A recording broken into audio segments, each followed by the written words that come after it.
Hello കൂട്ടുകാരെ, ചെമ്പനീർ പൂവിൻ്റെ പുതിയ വിശേഷങ്ങളിലേക്ക് എല്ലാവർക്കും സ്വാഗതം. ഇന്നത്തെ എപ്പിസോഡ് അവസാനിക്കുന്ന സമയത്ത് നമ്മുടെ മഹിമ രേവതിയോട് ഹാപ്പി ആനിവേഴ്സറി എന്നൊക്കെ പറയുന്നുണ്ട്. അതുകൊണ്ട് അവൾക്ക് വല്ലാത്ത സന്തോഷമാവുണ്ട്, രേവതിക്ക് വല്ലാത്ത സന്തോഷമാവുണ്ട് അത് കേൾക്കുന്ന സമയത്ത്. അപ്പോൾ താങ്ക് യു ആൻറ്റി എന്നൊക്കെ പറയുന്നുണ്ട്. അപ്പോൾ സച്ചിക്ക് അതൊന്നും ഇഷ്ടപ്പെടുന്നില്ല കേട്ടോ. ഇത് കാണിച്ചും കൊണ്ടാണ് ഇന്നത്തെ എപ്പിസോഡ് അവസാനിക്കുന്നത്. പിന്നെ കാണിക്കുന്ന നാളത്തെ പ്രമോയിൽ നമ്മളെ മുത്തശ്ശിയല്ല രണ്ടാളി ഒഴിഞ്ഞിട്ടുണ്ട്, ആരുടെയും കണ്ണൊന്നും തട്ടണ്ടെന്നൊക്കെ പറഞ്ഞിട്ട് മുത്തശ്ശി രണ്ടാളും രേവതിനെയും സച്ചിനെയൊക്കെ നന്നായി ഒഴിഞ്ഞിട്ടിട്ട് എന്നിട്ട് പോയിട്ട് കടന്നുറങ്ങാനൊക്കെ പറയുന്നുണ്ട്. അപ്പോൾ അവർ ഹാളിൽ കിടക്കുന്ന സമയത്ത് പറയുന്നുണ്ട്, മുത്തശ്ശി പറയുന്നുണ്ട്, എന്താ ഇവർക്ക് മാത്രമേ ഉള്ളൂ ഈ ഹാളിലൊക്കെ കിടത്താം, വേറെ ഇവരിന്ന് എന്തായാലും ഹാളിൽ കിടക്കണ്ട, ഇവരെ റൂമിൽ ആരാ കിടക്കണം, അവരിന്ന് ഹാളിൽ കിടക്കട്ടെ എന്ന് പറയുന്നുണ്ട്. അപ്പോൾ സച്ചിക്ക് വല്ലാത്ത സന്തോഷമാവുന്നുണ്ട്. സച്ചി ഓടി പോകുന്നുണ്ട് കേട്ടോ. അപ്പോൾ രേവതി തടയുന്നുണ്ട്.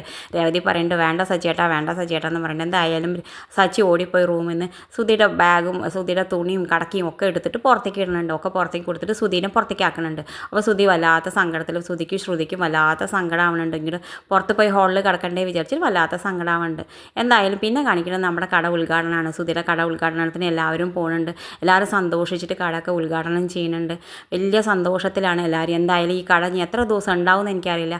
അവൻ എന്തായാലും വല്ലാത്ത മടിയാണല്ലോ. അവനിനി ആ കടയിൽ എത്ര ദിവസം അവൻ പണിയെടുക്കുമെന്ന് അറിയില്ല. എന്തായാലും സച്ചിയും രേവതിയൊക്കെ ആ കടയൊക്കെ നന്നായി കണ്ട് അവൾക്ക് ആ ഫ്രിഡ്ജിമ്മിലാണ് കേട്ടോ കണ്ണ്. ആ ഫ്രിഡ്ജ് അവൾക്ക് വേണം, പൂ വേണം എന്നൊക്കെ വെക്കാനൊക്കെ വേണമെന്ന് പറഞ്ഞിട്ട് നിൽക്കുന്നുണ്ട്. എന്തായാലും വരും എപ്പിസോഡിൽ നമ്മൾ കണ്ടറിയാം സച്ചി അവൾക്ക് ഫ്രിഡ്ജ് വാങ്ങിക്കൊടുക്കുമോ എന്തോ എന്നൊക്കെ, എത്ര ദിവസം കടം സുധിക്ക് നിൽക്കും എന്നൊക്കെ കണ്ടറിയാം.